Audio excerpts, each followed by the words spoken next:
एक गांव में एक परिवार रहा करता था जिसमें एक पति पत्नी राज और साक्षी और उनकी 8 साल की छोटी बेटी नीना रहा करती थी। राज और साक्षी दोनों रजाई बनाने का काम करा करते थे और उसी पैसे कमाकर अपना घर चलाते थे। राज और साक्षी की बनाई हुई रजाई पूरे गांव में प्रसिद्ध थी और सब लोग उनकी कलाकारी की बहुत प्रशंसा करते थे।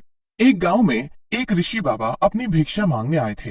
बेटा, मैं एक ऋषि मुनि हूँ। कृपया मुझे कुछ खाने को दे दो। ऋषि मुनि की बात सुनकर राज और साक्षी दोनों उनके लिए खाना लेकर बाहर आ जाते हैं। हे ऋषि मुनि, हम आपके लिए खाना लेके आए हैं। कृपया हमारी सेवा स्वीकार कीजिए। हे ऋषि मुनि, आप रात को कहाँ रुकेंगे? बेटा, मैं यहाँ तपस्या करने आया हूँ, इसीलिए किसी शांत जगह को ढूंढ रहा हूँ।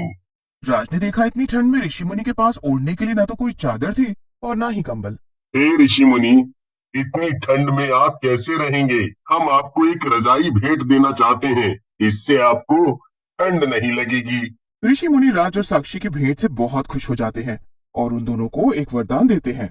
मैं तुम दोनों को एक वरदान देता हूँ। तुम्हारी बनाई हर रजाई में एक जादुई गर्माहट होगी, उसमें प्यार की गर्माहट होगी। चाहे कोई इतना ही बुरा इंसान होगा, वो इस रजाई को ओढ़कर प्यार महसूस करेगा और वो एक अच्छा इंसान बन जाएगा।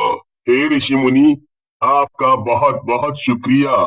इतना कहकर ऋषि मुनि अपनी तपस्या के लिए निकल जाते हैं। इस वरदान के बाद राज और साक्षी के बनाए गए रजाई की प्रसिद्धता और बढ़ जाती है और उनकी बिक्री भी खूब हो जाती है। एक दिन साक्षी के साथ अनहोनी हो जाती है। साक्षी जब रजाई के लिए रुई लेकर घर वापस आ रही होती है, तभी उसकी बैलगाड़ी लड़खड़ाने की वजह से खाई में गिर जाती है और उसकी वजह से उसकी मौत हो जाती है। पूरी रात गुजर जाती है पर राज को साक्षी के बारे में पता नहीं लग पाता। राज आधी रात को ही साक्षी को ढूंढने चला जाता है। अरे राज भाई, क्या हुआ? किसे ढूंढ रहे हो? कौन खो गया? इतना वक्त हो गया और साक्षी घर वापस नहीं आई। अरे, तो अकेले क्यों ढूंढ रहे हो? मैं भी मदद कर देता हूँ। गांव वाले थोड़ा आगे जाकर देखते हैं।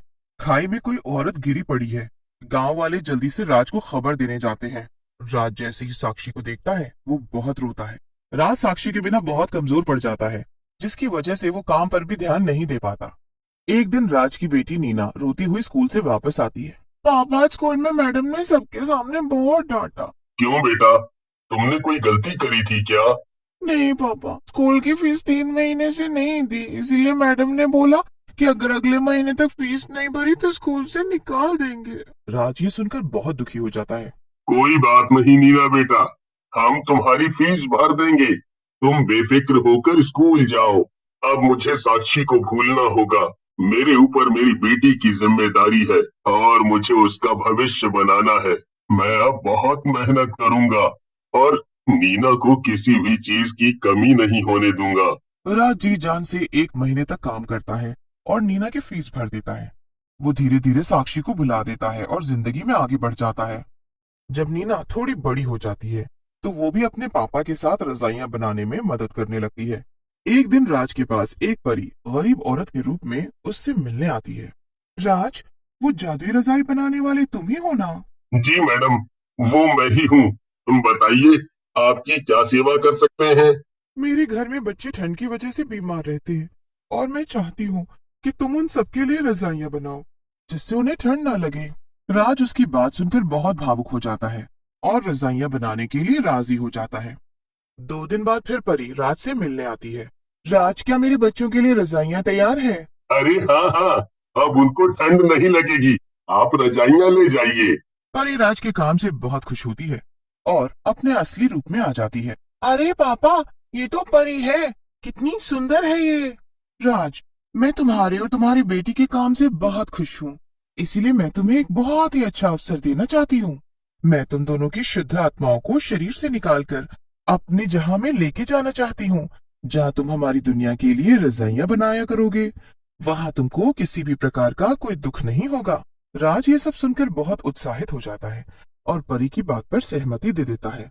परी राज और नीना के सामने कोई जादुई मंत्र बोलती है और वो दोनों अपने शरीर को छोड़कर एक नई दुनिया में चले जाते हैं।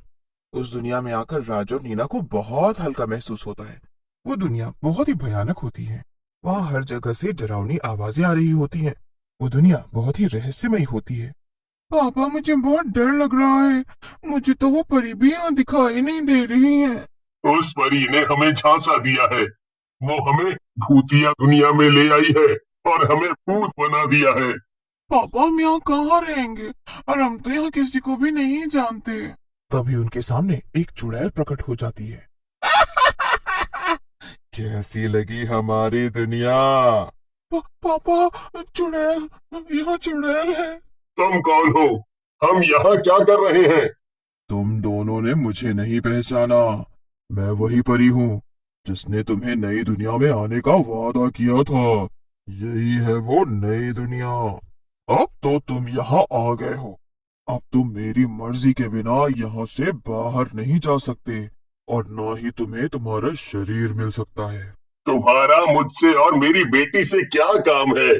तुम्हारे हाथ में जादू है, और वो जादू बहुत कीमती है।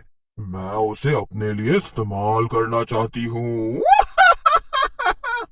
इतना कहने के बाद चुड़ैल राज और नीना को भूत बनाकर अपने पास बंदी बना लेती है और उनसे एक बहुत बड़ी रजाई बनाने को कहती है। पापा, मुझे अब बहुत डर लग रहा है। मैं यहाँ और नहीं रुक सकती।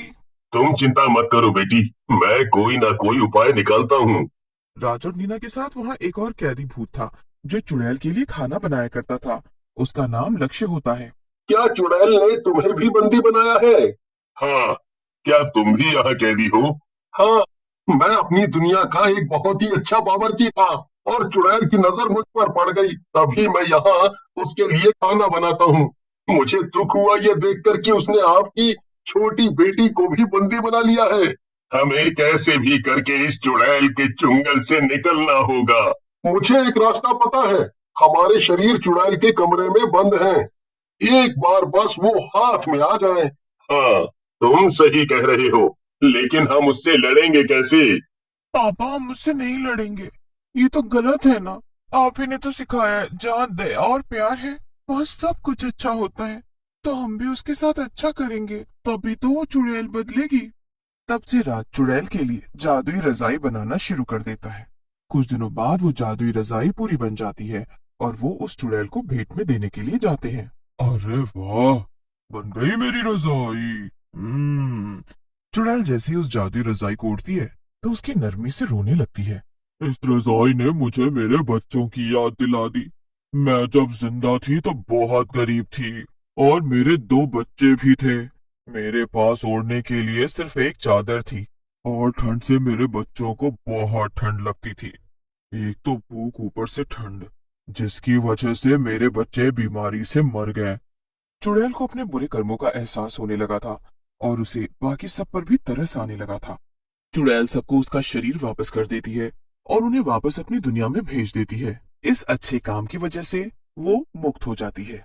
उस दिन के बाद से राज और नीना गांव के सभी गरीब और बेघर लोगों के लिए रजाइयां बनाया करते थे और उन्हें मुफ्त में भेंट कर दिया करते थे।